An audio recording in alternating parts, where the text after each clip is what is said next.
Could have had a V8. Could have had a V8. Yeah. All I heard was your mic hit something, but I didn't. Your screen froze.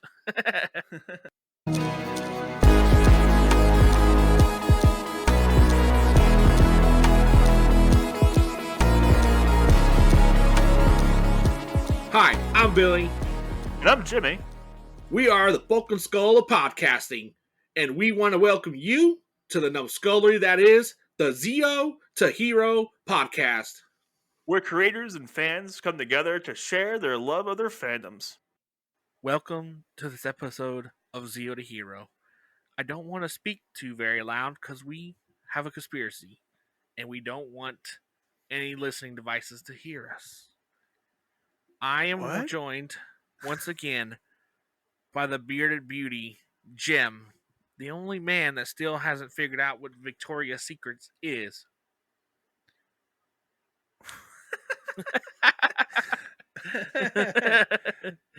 Oh my god. Alrighty then. Yeah. So, Jim, as a lot of our listeners don't know, that we dropped a YouTube video kind of explaining as like unproven facts of why we think that Mighty Morphin Power Rangers through Turbo take place in a American military base stationed in Japan, right outside Tokyo. If you haven't seen it yet, stop this. Go watch it. It'll be linked in the description below. Go watch it. Yes. It's a lot of fun. I had a lot of fun putting it together, and I cried a little bit at the very end. You know, it's watch it. And can you believe he made me read the entire thing? And me no reads. Mm-hmm. I read everything. It was ridiculous. He was so mad. I was big mad. I even did the whole thing. I was like, exactly. Yeah. Yeah, for people who can't see, which is probably everyone, he just got all puffy faced and tried to like choke himself out. Like he like hold his breath. He's like, I'm not gonna do it. Then he realized he was fat and he almost died. It was great. Almost died. Yeah. Almost died.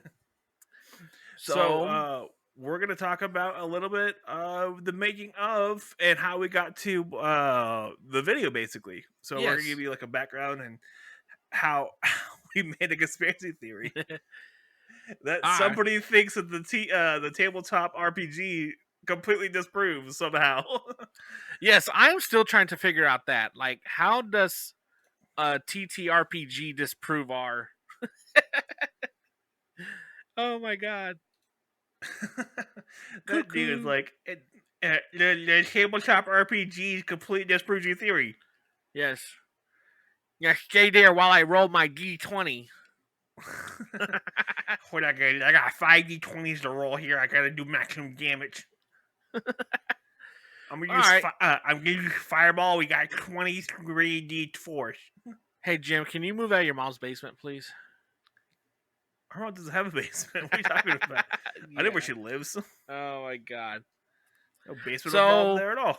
So basically this like kind of proves that, you know, there's a little bit of evil in Zordon. Well, not a little bit evil. More like a little bit of a... We didn't get the full story at all. And we're basing this off the show. Not the comics. Or the Super Sentai. Or not Super Sentai. Not the movies. Because the movies are their own different universe in itself as well. A lot of people do link their theories to some of the Super Sentai footage that we have used. And that's kind of what brought upon this theory. That when we were rewatching a series, we're like, hey, wait a minute. There's a lot of Japanese looking people here. There's a lot of Japanese lettering on these streets, you know. Like, hold up. So we kind of like dove into it a little bit, and then we started finding some correlating like Japanese traditions that you kind of can see in Turbo, or at least the first half of Turbo. Yeah, like the first couple episodes of Turbo, and like Turbo really pulls it together. Like the rest of the series is like maybe, but Turbo really nails it home. Yes, because you can even go back and like talk about season 1 and 2 where they had motorcycles and stuff. Oh yeah, that was kind of fun. Yeah. But like they even back then they had they had the Japanese running on the streets and stuff because they're seizing a lot of Sentai footage. Mm-hmm. And I like the fact that we used almost no Sentai footage in the entire video altogether.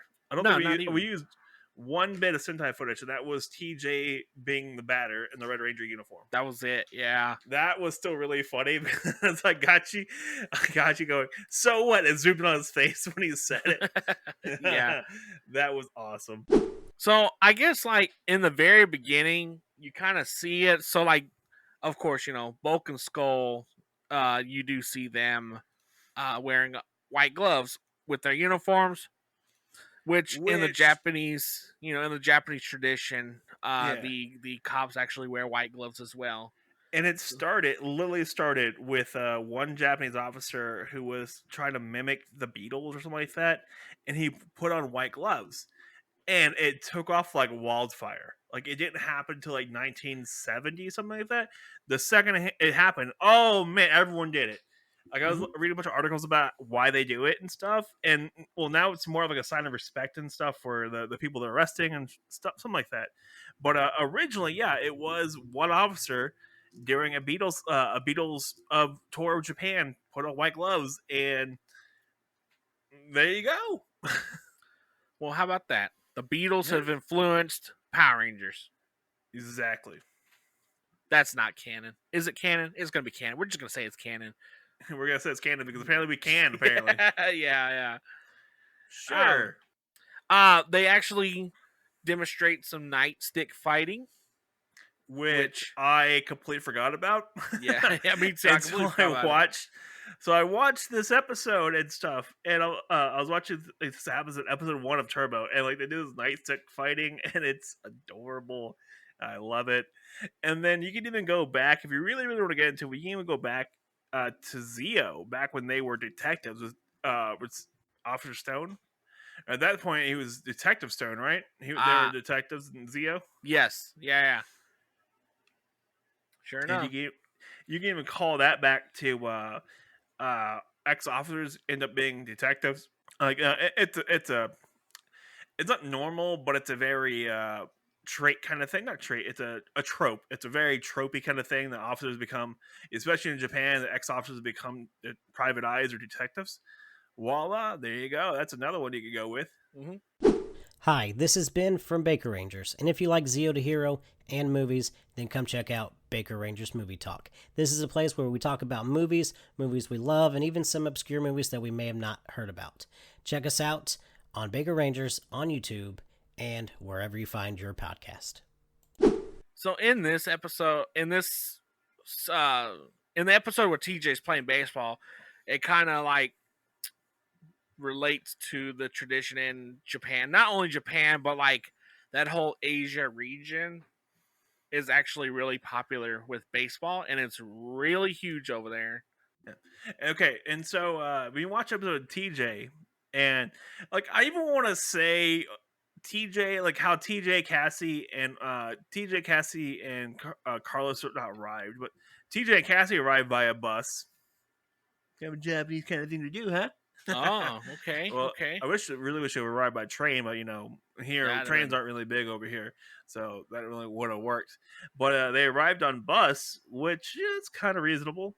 Moving to a new town, they're leaving. What was it, Stone Creek, and moving to or Silver Creek or something like that. Moving to Angel Grove, Stone Creek. and yeah, Stone Creek, and moving to Angel Grove, and then TJ gets into baseball, and that's not really like it's not really unfathomable that he would do that. And like there's a bunch of people who play baseball and they play soccer, and soccer's a big thing outside of America. Like it's a huge Yeah, thing. the rest of the So world loves soccer, and everyone else likes soccer but us. And I don't understand why we don't like soccer. I mean the United States does, but it's not top Like priority our like NFL. males Olympic team is terrible. Well, Not Olympic, at one the point World it was Cup good. team. No, the only team that's good is the women's team, and they are consistently amazing. I'll give them that every day of the week. Okay.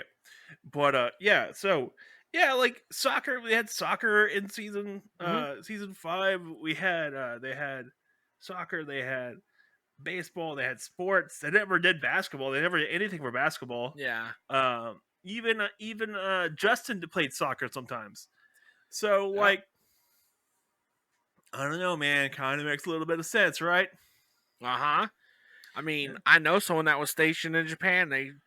They played baseball and soccer a lot on base. Yeah, see, and they would play other bases. Look, it sounds like they played other bases too. See, we're not freaking crazy. I swear. Wait, who said that? What? What? She liked that scene I did. It was like, all right, everyone. All right, listener, watcher, all around stalker. Like I'm zooming in on your face. Oh yeah. And that was great. Yeah, and well, this is the one that we don't like talking about because we don't like talking about Tommy. But so in the series, you do notice that Tommy is at the racetrack a lot, and I know why the people that work there do not know who he is. Yeah, and I know they did it for production things. I know Tommy, Cassie, Tommy, Catherine. The original cast was leaving. So the cast were on the way out. Adam was leaving. Everyone was leaving, and so they had to write them off, and they had to write them off in a way that made it sound like they weren't being written off. Right. And Tommy like, and this makes total sense.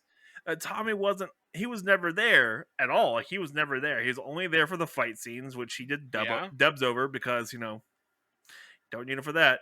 You don't really ever see him in the suit the first half of the season at all. You never really see him with his helmet off. Like, I think you see him with his helmet off once. They had him on set for a suit, and that was about it. Once or twice. I'm not too familiar with that. They probably did. Like, once or twice they did. Yeah. All the rest of them, they had them in suits and stuff. Like you said, they were trying to write them out, and that was, movie magic. TV magic. Exactly. Movie magic. Uh-huh. And yeah. And so the only thing that makes total sense for me is he's hanging out with his brother in America on the Indian reservation because he has to go back and forth between America and Japan to, take care of monsters. And, like, kind of makes sense, right? Like, makes total sense. There's going to be some time delay. He's an orphan, I don't think. Small time delay. Got to get in touch with Tommy. And if he's doing stock car stuff, he's not going to hit his communicator. You can't. You ever seen those stock car suits, man? Like, you can't get to nothing. You're strapped in there, like. You're strapped in there harder than Billy. You said you ever seen his bucket seats. I need me a 5-point just to get in my office chair. Exactly. I do a K-turn. Oh, man. Yeah, right. So it kind of explains a lot, like they not knowing Tommy, though, if you think about it, if, they were in a small town, the locals would know who you are since they see you all the time. It's clear they live in a small town. Like, it's clear they do. Like, the graduating class is super small. Like, everyone knows each other. And if you really want to get to it, even the movie, the Jason character was known by everybody in the small little town. Ouch. Hi, this is Ben from Baker Rangers, and soon we'll have a new show called Taku Tuesday. On this show, we talk about tokusatsu, Godzilla, Kamen Rider, Super Sentai, and even some more obscure tokusatsu that's out there. Just keep a lookout. Coming soon. Taku Tuesday, only on Baker Rangers. So what'd you say about the graduation? Oh, like it's a super small graduation. Like, I think 35 people, something like that. Their senior trip was to a botanical garden, which are popular over there, and a recycling center. Pretty big. Which that's kind of a thing for Japan. Yeah, I don't know about recycling center, but I know botanicals are pretty popular. Honestly, I think recycling center is pretty cool. They use fire. Lots of fire. Hey, it's fire. Very beautiful. But yeah, no. Seriously though, yeah, that's a trope for Japanese students to go to something like that, especially in anime. I know anime is not real life, but it's a huge trope, man. Yeah, like time. I know we're stretching leads here on this one, but it makes sense if you think about it for half. Yeah, just the correlation. We're not specifically saying it, but the correlation kind of leads to it. Yeah, we're just kind of guiding you to it. That's like the next point here is like if you look at everybody's dressed normal, but then you got these guys that are what we call greasers. Yeah, And so I had to look this up. Actually, I had to look this up because I knew that Japanese subculture had something like this, where like they were kind of like greasers and stuff, because they have those people with those humongous pompadours, like Yes. those pompadour, the big humongous Uh huh. front swath of the hair, and that was back in like the late '90s, which was like 50s things for us, and then the Yes. next generation was greasers.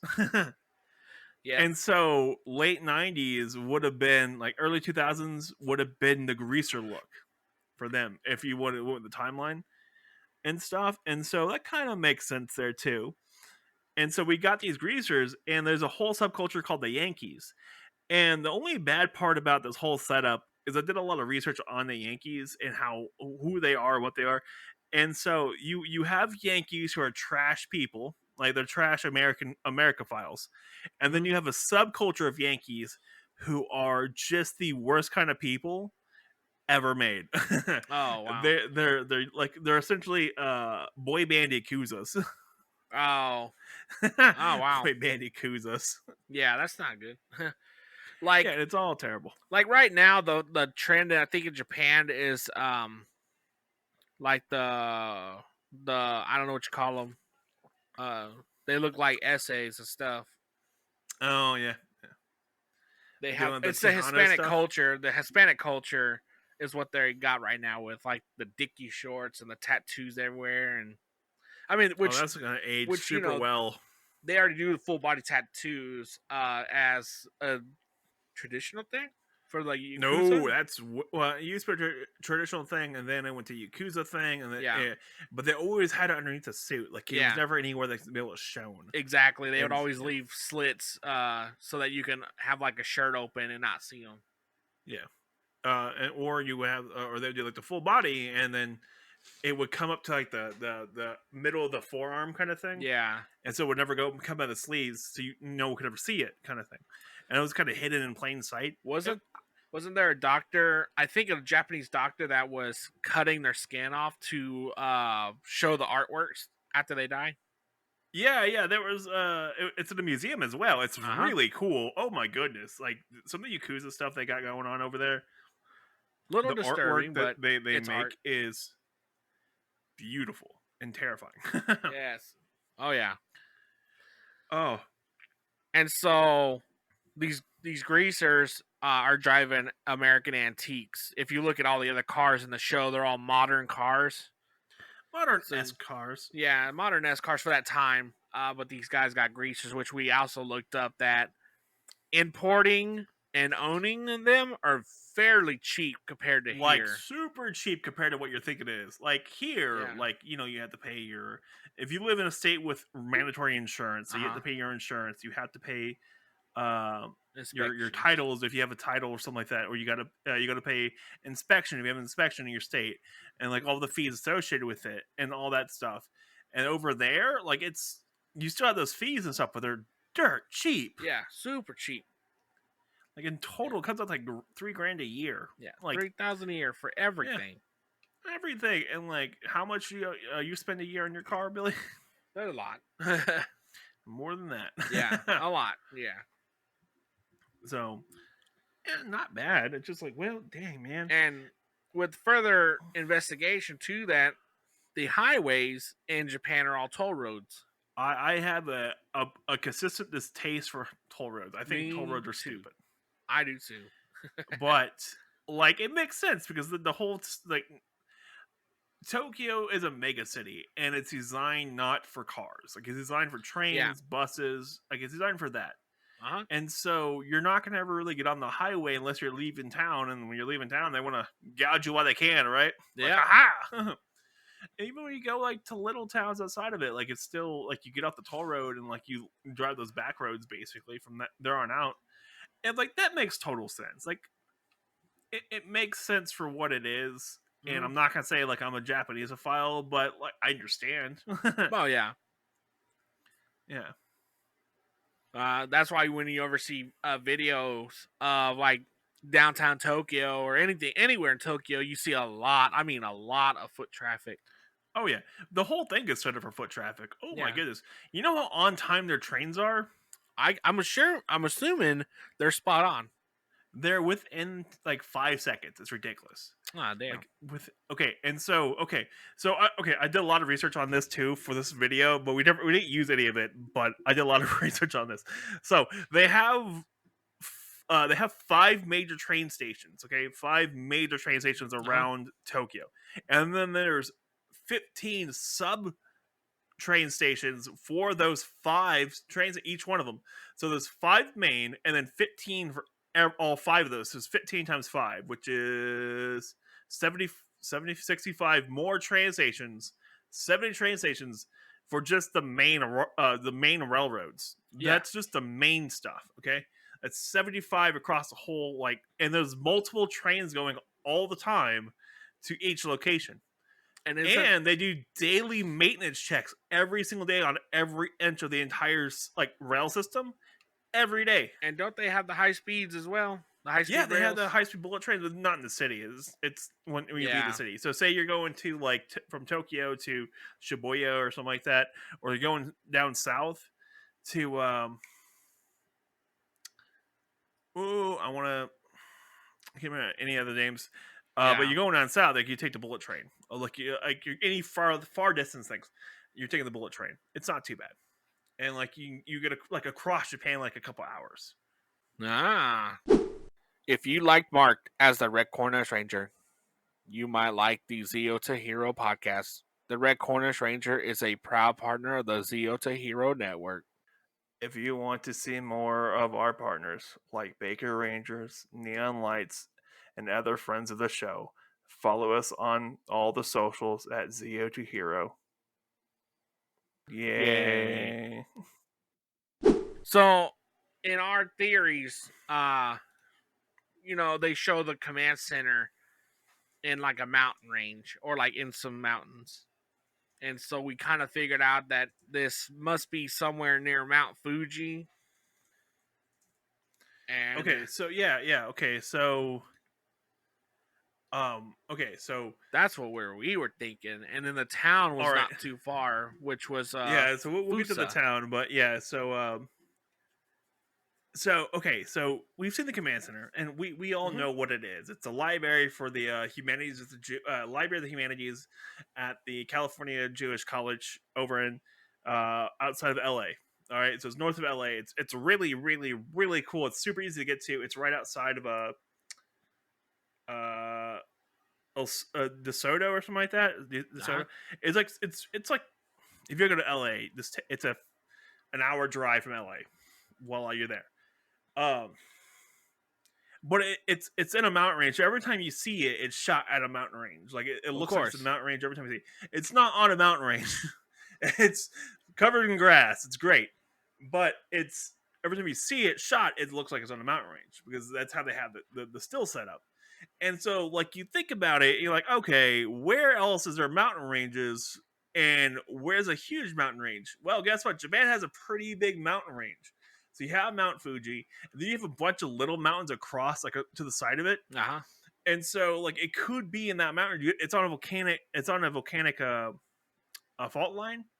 And so, like, you know how we have the we have the 2 mountain ranges in America, right? We have the 2 major ones in America, and they both go all the way down to Mexico, or not all the way down. They go pretty far. Like one goes all the way through Mexico, all the way down to South America. The one on the West Coast. The one on the East Coast stops at Florida. Okay, so they're on fault lines, and so you have a mountain range of that fault line. And guess what Japan has? It has a fault line. So you have this mountain range on a fault line. Because guess where they're located on? They're located on something called the Ring of Fire, which is a tectonic plate that circles the Sea of Japan that's all just volcanoes. And it's awesome. Well, it's not awesome. Like, it causes earthquakes all the time. And, like, tsunamis. That's why Japan has a lot of tsunamis. So the tsunamis start at the Ring of Fire and hit their shores. That's why they get not exactly why, but that's a good reason why they get tsunamis. So it would make sense. There's a mountain range. You like sit there, like, look at the Mount Fuji. Mount Fuji is a volcano. And it's really cool. It's a really cool mountain and then you have another range right next to it, and then you start looking around towns that kind of meet the description of like what the Rangers are dealing with, like little towns, avenues, street names, stuff Americanized. A lot of American-esque things are There's there. You some start looking for military bases, and you find a military base called, what is it called again? Yokota. Yokota military base. That is with not walking distance, but it's really close to the Yeah. mountain range. There's to also not Fushia. too far from it a harbor, which could house the Dragon Zord. Dragonzord.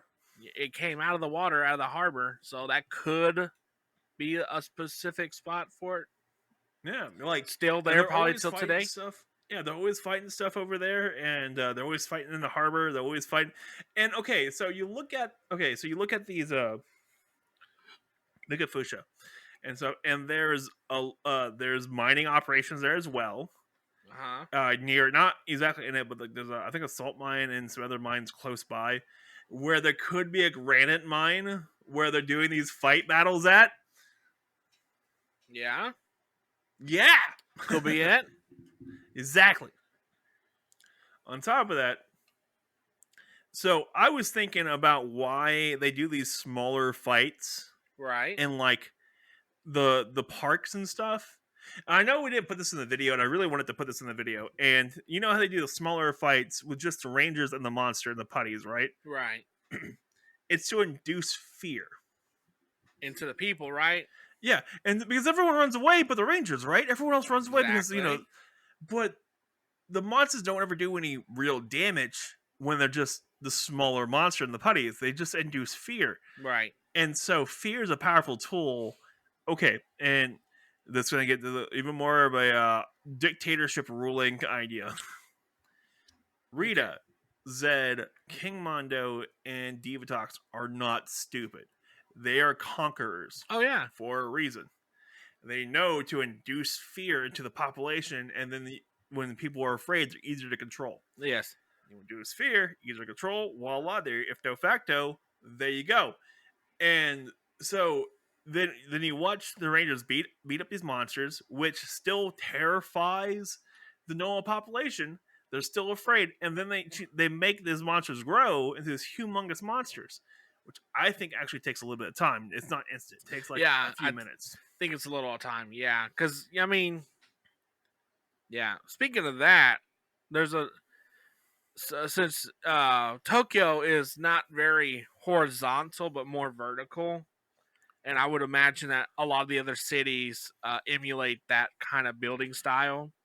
Kind of. Would you think that there would be underground bunkers or like hideouts for evacuations? Because you never see like civilians running around during these Zord fights or during like the whole. The only thing you see is them running away from the initial introduction of the monsters.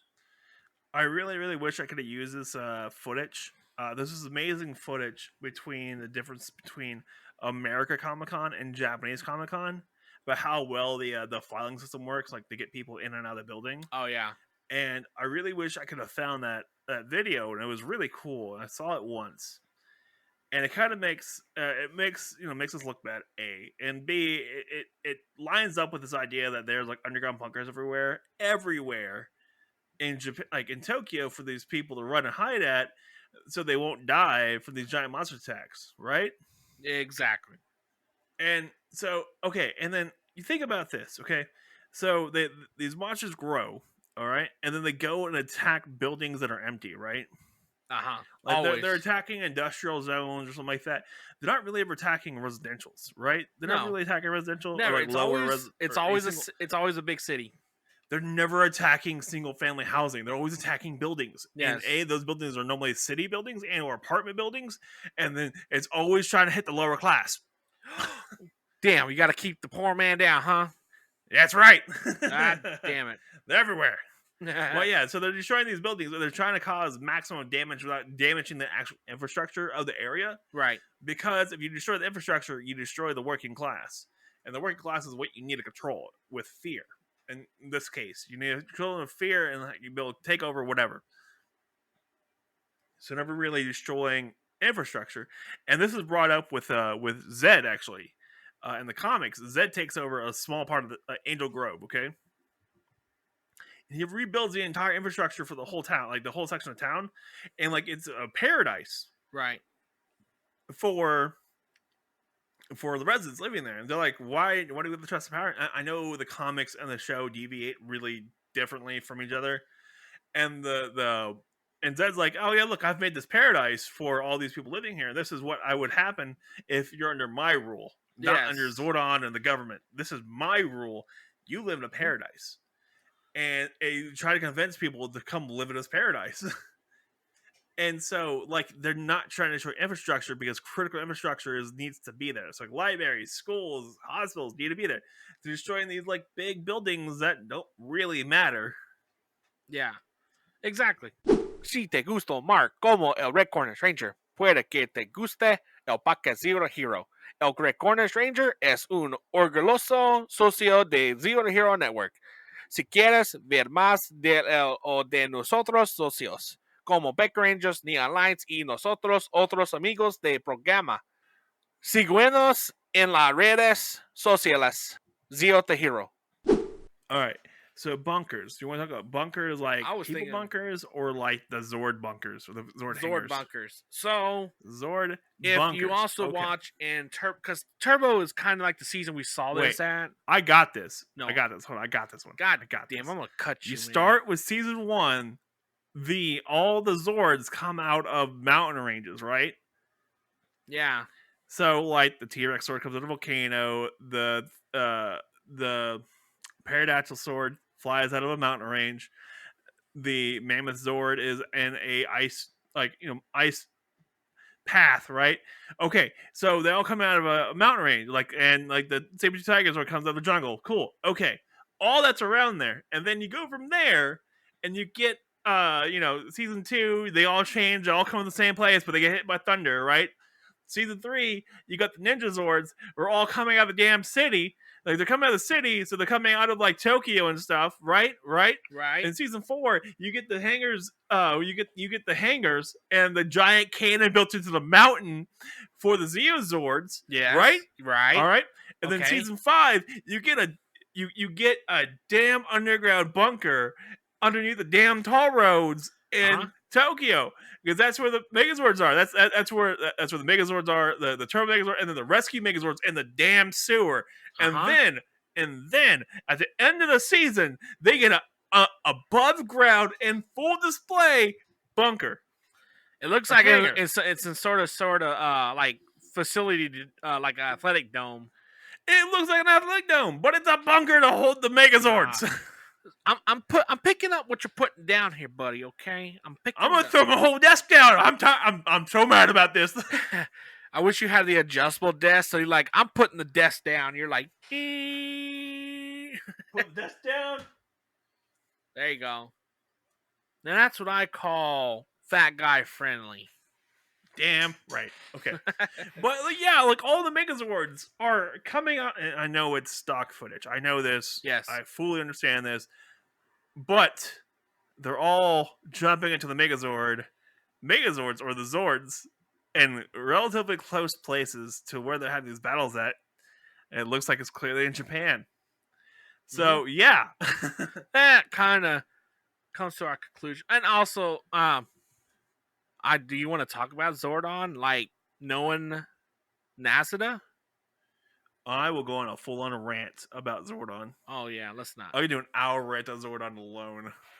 Yeah, that's kind of crazy. How like you want to get on this? Wait, he knew about Andros. He did not tell them. Okay, I want to go to his rants. Okay, no, you have the Wild West Rangers, right? Yes, you have them. You have the command center that is built into a into a barn, right? All right. Okay. That means he was in America at one point. Okay. And it was in a flat plains when they had the command center and the Wild West Rangers, right? Oh, okay. Go on. They moved. Right. They moved from America, Wild West America, to Japan because Wild West America sucked. Oh yes. They had a Tommy there that was causing havoc. They didn't deal with that nonsense. No. And if you really want to get to it, that Tommy there could help them move to Japan because he knew that the new Rangers were all going to be in Japan, so he had to move everyone over there, and including taking the families of the Rangers over there because he knew they needed to be over there. Okay. So he's been to the future. He knows what's happening. He's an orphan anyways. He doesn't know his parents. Uh-oh. He doesn't know where his parents came from because Tommy's an orphan. He doesn't know anything about his parents. You're hurting people's feelings. Oh yeah, let's get into this. So evil Tommy took Zordon or helped them because Tommy's like the most loyal like Rangers out there for Zordon, Pretty right? much, yeah. Okay, so even evil like former evil Tommy is gonna be one of the most loyal people you're ever gonna get. So he's gonna help them move all out there to Japan because it's gonna be far easier to deal with, and you can even get into the fact that he's still a Ranger when everyone else leaves with the green power coin, right? Right. We've seen the power coins help people, do some crazy things, and the morphing grid can help you live a long time. Uh-huh. So that could be a thing to help them get all out there and get them all set up. Maybe away from America. Maybe hence that Tommy... why the suits don't have the thingies on the wrist anymore. Yeah. Maybe that Tommy was the start of Draken. Nah, it's a different timeline, man. Come on. That's a whole different thing. Hey, man. Apples to apples. Hey, man. Apples to pears. Okay. But yeah, so when he moves from America to Japan, okay? Okay. Then World War II happens, okay? So production scales up really quickly in Japan for World War II, all right? World War I happened.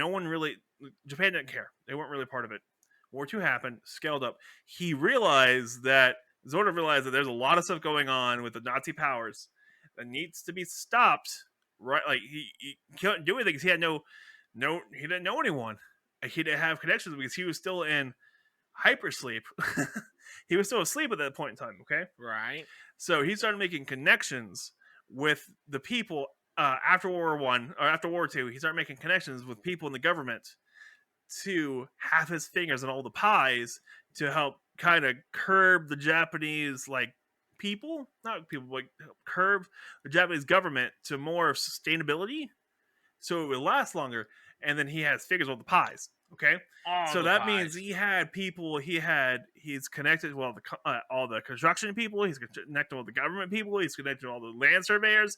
He's connected to everyone because he realized if I get connected with everybody, no one could ever figure out what's going on with me. And then I can help set up Nazata. All right, start setting that up.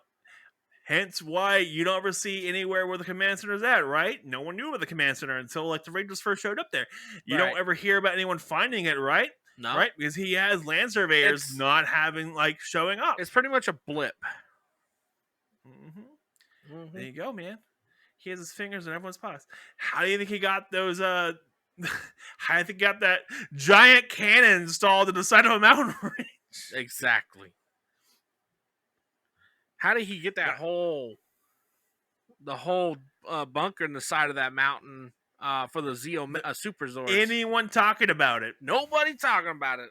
Nobody's talking about the excavation of the side of the mountain. It's implied that Billy did all the work, but no, that man did not do all that work. Not a damn chance. No. There was contractors. Okay, so you know the Batman theory? That Batman has all this cool stuff. He has a lazy Susan for his nuclear-powered car, right? Right. But no one talks about it, right? Right. No one can figure it out because he's paid off a lot of people. He has his hands in everyone's pockets. So no one knows anything about what's going on down underneath Wayne Manor because no one's talking about it because he has money in people's pockets. Exactly. Nobody's going to talk. Exact same concept as Zordon. Zordon's Batman. Yeah. Oh, no. He was born in darkness. He adopts kids. Oh. Okay. Zordon's Batman. Because he's Batman. You're Batman. Oh man.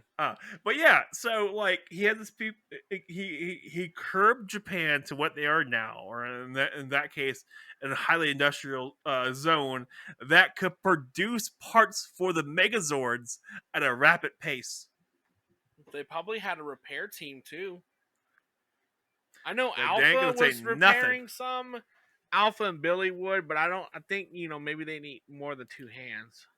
Exactly. I think they need a lot more hands than that. I know you can get the idea that Alpha has a lot of drones floating around out there. That's fine. But where they get the drones from? Right.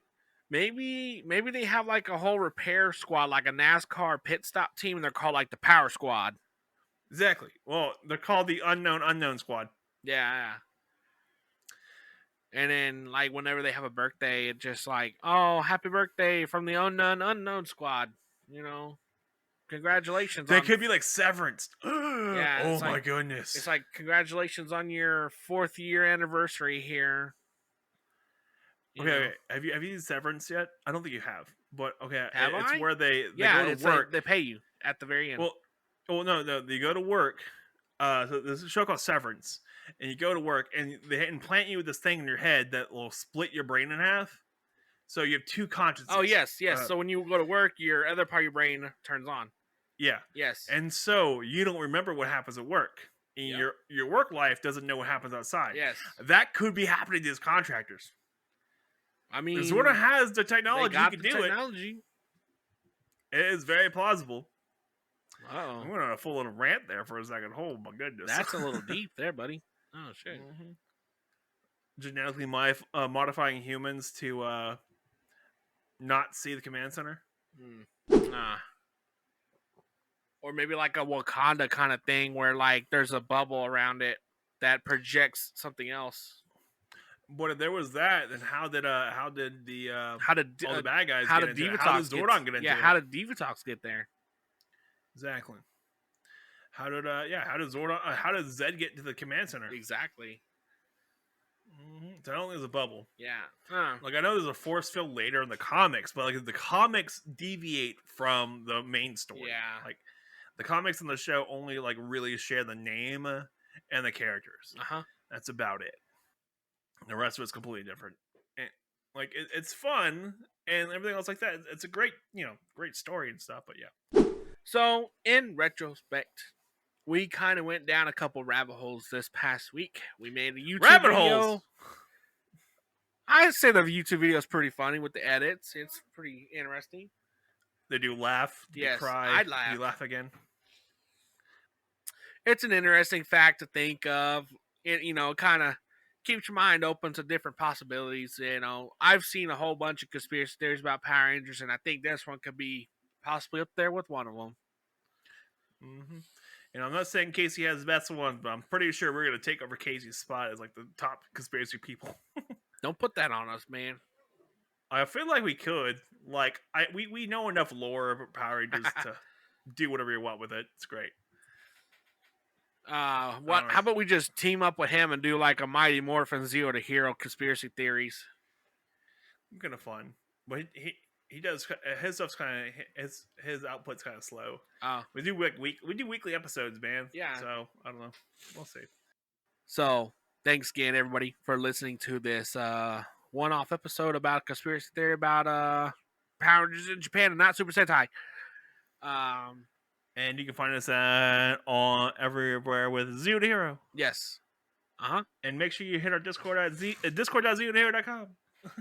Oh, yes. We have been growing in that, too, so hop on in. You can also help support us with code-fi.com/zeotohero. And if you want to, we have a merch store open. Our merch store is open. Oh, yes. Our merch store is here. I have a shirt through them, and it's a nice shirt with our logo. It's on our website. It's zeotohero.com/shop. Yes. That's our merch store. You can buy everything from the site. It's all in one place. You're good. Yes. I got some stickers. I got a sticker up there that's pretty funny. But I got a sticker up there. And and anywhere else? Anything else, Billy? Definitely check out some of our partners. We have a couple new ones. Definitely check out. We'll post them up throughout the week. Red Cornish Rangers coming out with a couple cool things. Cosplay Willie, Dude 637, which his name's Willie, but everybody knows it's Cosplay Dude. He has a story time with me. He also has fairy tales which is a multitude of different voice actors, which they pretty much complement each other. It's pretty good. Yeah. Definitely check that out. We got Baker Rangers with Ben. He has a new show out on every Friday called the Nerdyverse. Yeah, Nerdverse, yeah, something like that. It's every Friday. Basically, he just covers that week's episodes of different TV shows. No telling what's going to be on it for the week. Taco Tuesdays are coming. Taco Tuesdays. Check out Neon Lights, by the way. It's going to start picking back up here again soon. Yes. Also, Red Ranger, Iron Avenger. I know his stuff slowed down a little bit, but he's going to start picking it back up here soon again, too. And be prepared for the next episode with Sam on. Oh, God. She roasts people again. Yeah. We're going to let loose. That's coming up real soon, too. Ha-ha! All right. I think that's it. That's all the big ones. Let's see if we have anyone I'm missing. That's it. Baker Rangers. Everyone else on our Discord server, here's your shout out. There you go. Good luck. Bye. Okay. Oh, yeah. Join our Discord server. Have fun. We talk about all kinds of stuff. It's not just PR stuff. Oh, it's everything. Yes, everything. Yeah, we get a little bit of everything. But yeah. All right, guys. Catch y'all later. Have a good time.